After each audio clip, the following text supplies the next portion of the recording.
আওয়ামী লীগ ছেড়ে বিএনপিতে যোগদান, আর ঠিক পরদিনই রণক্ষেত্রে পরিণত হল এলাকা। নির্বাচনী সভায় দীর্ঘ বক্তব্য, আর সেখান থেকেই শুরু সংঘর্ষ। আহত কমপক্ষে 15 জন।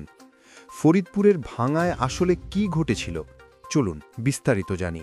ফরিদপুরের ভাঙা উপজেলার চুমুরদি ইউনিয়নের বাবলাতলা গ্রামে বুধবার দুপুরে ঘটে এই ভয়াবহ সংঘর্ষ। স্থানীয় সূত্র জানায়, দীর্ঘদিন ধরে আওয়ামী লীগের রাজনীতির সঙ্গে যুক্ত দুটি পক্ষ, একদিকে ইসরাফিল মোল্লা, অন্যদিকে ওয়াদুদ মোল্লা ও চাঁদ মিয়ার অনুসারীরা। গত মঙ্গলবার সন্ধ্যায় ফরিদপুর 4 আসনের বিএনপি প্রার্থী শহীদুল ইসলাম বাবুলের নির্বাচনী সভায় এই দুই পক্ষই আনুষ্ঠানিকভাবে আওয়ামী লীগ ছেড়ে বিএনপিতে যোগ দেন।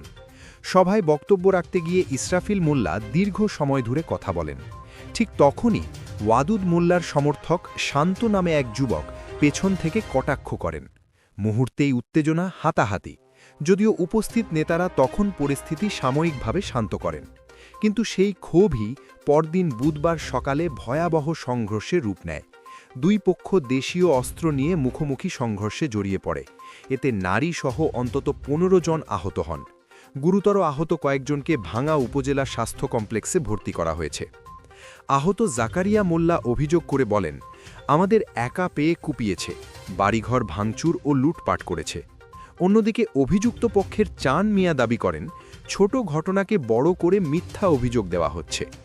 ভাঙা থানার ওসি আব্দুল আলিম জানান, নির্বাচনী সভায় বক্তব্য দেওয়াকে কেন্দ্র করেই এই ঘটনার সূত্রপাত। পুলিশ দ্রুত ঘটনাস্থলে গিয়ে পরিস্থিতি নিয়ন্ত্রণে আনে।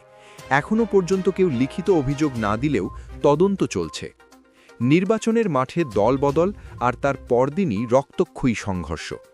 এই রাজনীতি কি আমরা চাই? আপনার মতামত কি? কমেন্টে জানান। ভিডিও ভালো লাগলে লাইক দিন, ঘটনার সত্যটা ছড়িয়ে দিতে শেয়ার করুন, আর এমন গুরুত্বপূর্ণ আপডেট পেতে চ্যানেলটি সাবস্ক্রাইব করুন।